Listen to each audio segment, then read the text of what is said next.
In this video, I'm going to show you how to download VirtualBox and install that into your operating system and then install another operating system on top of the VirtualBox. So let me go to the VirtualBox page,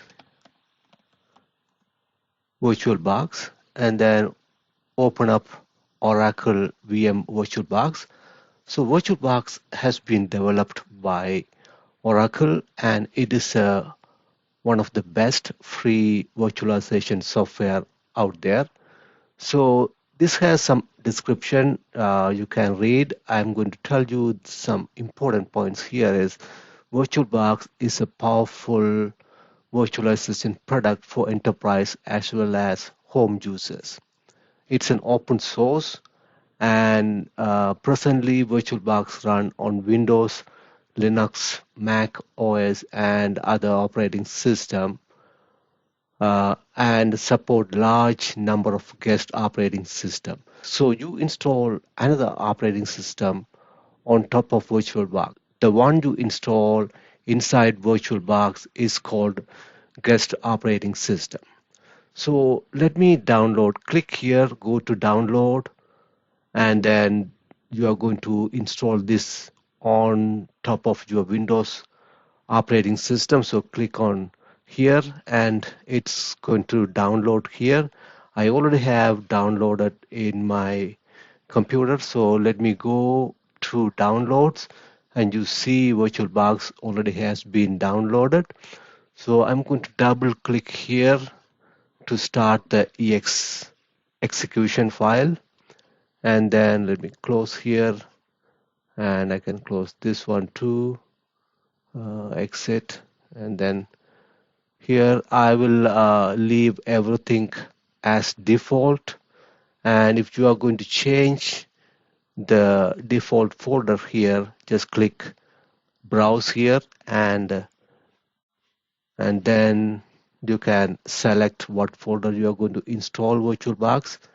So I'm going to click this as my default location and I'm going to leave all of them on. That means create a start menu entries, shortcut on desktop and quick launch bar and register file association too.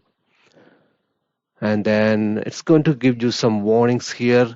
Installing the Oracle VM VirtualBox networking feature will restart your network connection and temporarily disconnect you from the internet. That is true because VirtualBox is going to install its own network interface card.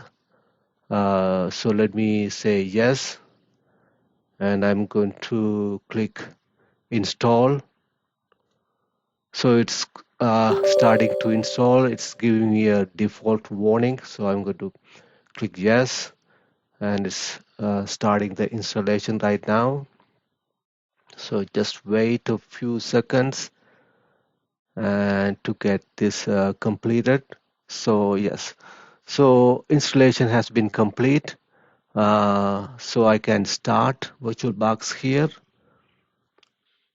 and I'm going to drag it. I have multiple monitors, that's why I have this on the other one, opening up on the other one, and so make it large so you can see it clearly. So this is my VirtualBox installation here. So after you install this the VirtualBox, you can choose new and you can create another guest operating system inside here. Say if you want to install say another version of Windows or say Linux, you want to install some kind of Linux or say Ubuntu. So you want to install a Ubuntu OS, you can type in here and then click next. So this is the machine location where are you going to install that guest OS. So click next here and then go to select the memory size. You can, so you have a 16 gig. I would recommend you go a little higher here.